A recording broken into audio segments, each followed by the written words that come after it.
Good morning everyone. কেমন আছেন সবাই? নিশ্চয়ই খুব ভালো আছেন, আর আমিও খুব ভালো আছি। আর এখন সকাল সকাল মুখ ধুয়ে ফ্রেশ হয়ে বাসি জামা কাপড় ছেড়ে বাসি কাজকর্ম যতটুকু ছিল সেরে এখন চলে এসেছি মেয়ের ব্রেকফাস্ট বানাতে। মেয়ে আজকে স্কুল যাচ্ছে। মেয়ে ভোটের পরে, রেজাল্ট আউট হওয়ার পরে 3-4 দিন মানে চারিদিকে এত গণ্ডগোল চলছিল, যার জন্য মেয়েকে স্কুলে পাঠাতে সাহস পাচ্ছিলাম না। কিন্তু প্রচুর কামাইও তো হয়ে যাচ্ছে, তা সেই জন্য আজকে মেয়ে স্কুলে যাচ্ছে। আর আজকে সকালে ব্রেকফাস্টে ওর আলুর পরোটা, ওর পছন্দ মতো আলুর পরোটাই আবার বানাচ্ছি।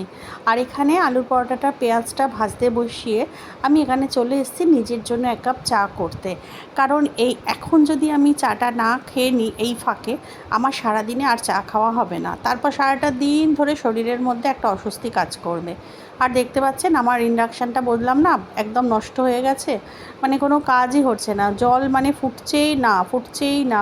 বোধহয় আধা ঘন্টা বসিয়ে রাখছি, জলই ফুটছে না। আর এই ইন্ডাকশানই একটা সময় 2 সেকেন্ডও যেত না আমার জল ফুটে যেত। তারপরে এই প্লাস মাইনাস মানে তাপ বাড়ানো কমানোর যে মানে প্রসেসটা, সেটাও ঠিকঠাক কাজ হচ্ছে না।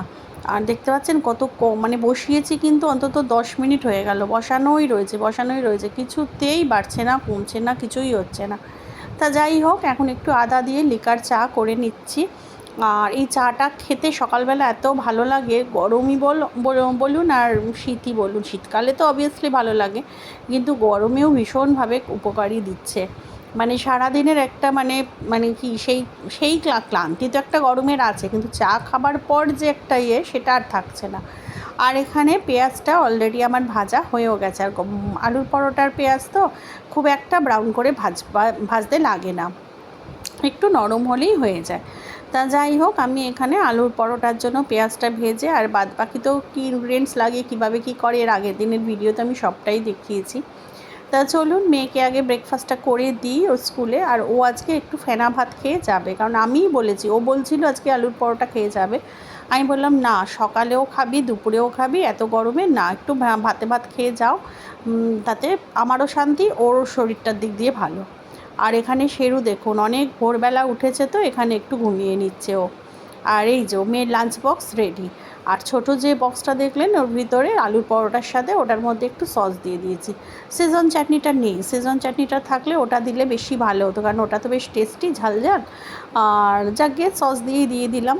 আর মেয়েকে অলরেডি এখন বাসে তুলেও দিয়ে এসেছি। এসে আমি এই জলখাবারের যে বাসনপত্র, চায়ের বাসনপত্র সব কিছু পড়েছিল সিঙ্কে জমা হয়েছিল, সেগুলোই এখন মেজে ঘষে নিচ্ছি।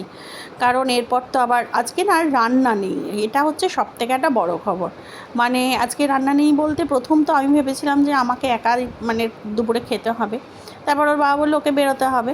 তা যাই হোক, তা বেরিয়েও ছিল, কিন্তু কিছুক্ষণ বাদেও বললো যে 2টো মিটিং ছিল, তার মধ্যে একটা মিটিং ক্যান্সেল হয়েছে আর একটা মিটিং মানে হয়েছে আর একটা ক্যান্সেল হয়েছে, তাও তাড়াতাড়ি বাড়ি চলে আসবে। তখন আমি বললাম আমি কিন্তু নতুন করে আর কিছু রান্না করতে পারবো না, মানে আগের দিনের যে রান্নাবান্নাগুলো ফ্রিজে স্টক আছে সেগুলোই গরম করে খেতে হবে। তা ও বললো হ্যাঁ ঠিক আছে, সেগুলোই খেয়ে নেবো। কারণ কী বলতো, ফ্রিজে একগাদা খাবার থাকতেও নতুন করে আবার খাবার রান্না করাটা মানে আমার কাছে মানে মানে ভালো লাগে না আর কি।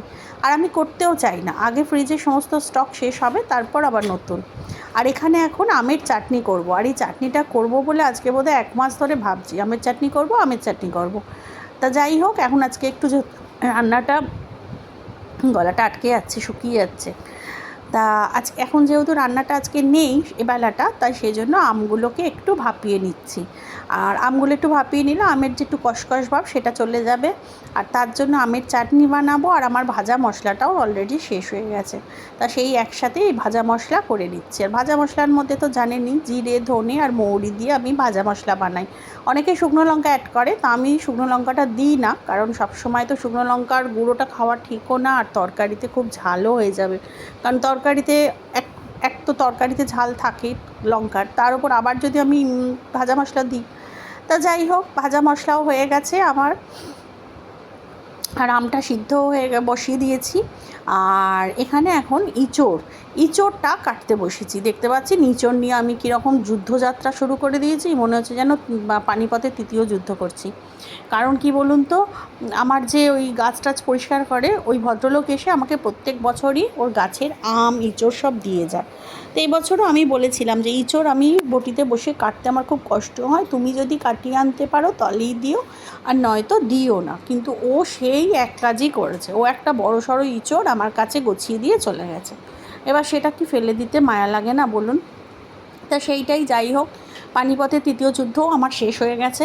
এই যে ইঁচড় কাটাও শেষ। ইঁচড়টাকে এখন আমি জল দিয়ে ভিজিয়ে রেখেছি, ওবেলা সিদ্ধ করে রেখে দেবো।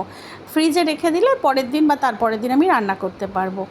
আর এখানে আমটাও সিদ্ধ হয়ে গেছে, আর এখানে ভাজা মশলাটাও আমি ভেজে এখানে রেখে দিয়েছি ডাস্ট করব বলে।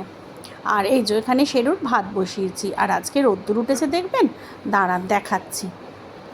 বাইরে বীভৎস রোদ, কদিন ধরেই তো বলেছে আবহাওয়া দপ্তর যে প্রচণ্ড গরম পড়বে, প্রচণ্ড রোদ্দুর মানে তাপ বাড়বে, লু চলবে। তা সেটাই যথারীতি হচ্ছে, কিচ্ছু ভালো লাগছে না, শুধুমাত্র স্নান করতে আর জল খেতে, ঠান্ডা জল খাওয়া ছাড়া মোটামুটি আর কিচ্ছু খেতে ভালো লাগছে না, সত্যি কথা। মানে মনে হচ্ছে যেন পাতলা মাছের ঝোল বা কিছু হালকা ফুলকা ডাল খাবো, কিন্তু খেতে বসে আর ইচ্ছা করছে না। তা যাই হোক, এখানে সব কিছু সেরে স্নান সেরে পুজোও সারা হয়ে গেছে, আমার পুজোও দেওয়া হয়ে গেছে। আর এখন লাপু অলরেডি বাড়িও চলে এসে, আর এখানে মাছ ভাজা বসিয়েছি। আজকে যা বললাম না, কালকে যা যা রান্না ছিল সেগুলোই আমি খাবো আজকে দুপুরবেলা আমরা। তা কি কি খাবার আছে একটু দেখিয়ে দিই। এই যে ডালের বড়ার তরকারি আছে, এখানে আছে কলমি শাক ভাজা, আর একটু প্লেন আলু ভাজা, আর এখানে আছে ডাল, আর একটু পাঁপড় ভাজা। পাঁপড় ভাজাটাও আছে, ওটা আর আপনাদের সাথে শেয়ার করিনি। আর এখানে মাছ ভাজা, এই দিয়ে আজকে আমরা দুপুরের লাঞ্চটা সারবো। আর এই দেখুন রোদ্দুরটা, দেখতে পাচ্ছেন টিনের চালের ওপর রোদ্দুরটা কীভাবে কম্বাইন হয়েছে।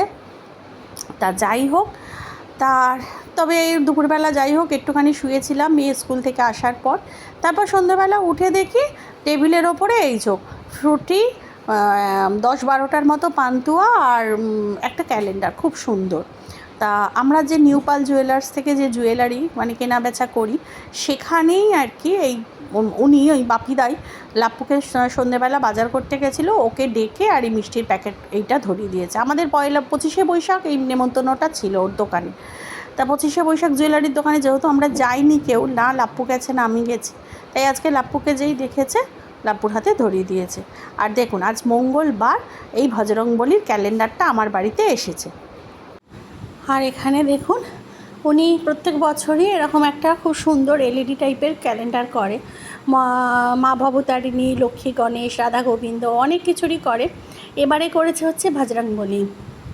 তবে মঙ্গলবার আমি মানে এত ভালো লেগেছে যে এত সুন্দর ক্যালেন্ডারটা বজরংবলীর, আর উনি এসেছেন ওই ওনারই দিনে এসেছে আমার বাড়িতে মঙ্গলবার। তাই ভাবছিলাম, প্রথমে ভাবছিলাম গুটিয়ে রাখবো, তাই ভাবলাম যে না, আজকে মঙ্গলবার আর আজ মঙ্গলবারের দিনকেই যখন উনি এসেছেন আমার বাড়িতে তখন থাক, এইভাবে ঝোলানো থাক, এইভাবে টাঙিয়ে রেখেছি। আর এখনও জায়গা সিলেক্ট করিনি, দেখি। আমি নর্মালি ক্যালেন্ডার তো আমার বাড়িতে রাখি না, ক্যালেন্ডার লাগাইও না, তবু এত সুন্দর ক্যালেন্ডারটা যখন দিয়েইছে উনি, এখন আপাতত তো থাক। তা দেখতে পাচ্ছেন কি সুন্দর। আর যারা বাঁধাতে চায়, মানে এই ক্যালেন্ডার দিয়ে যদি এই ছবিটা উনি বাঁধায় না, মানে দারুণ হবে, দারুণ হবে, খুব সুন্দর। তা যাই হোক, এখন যাই।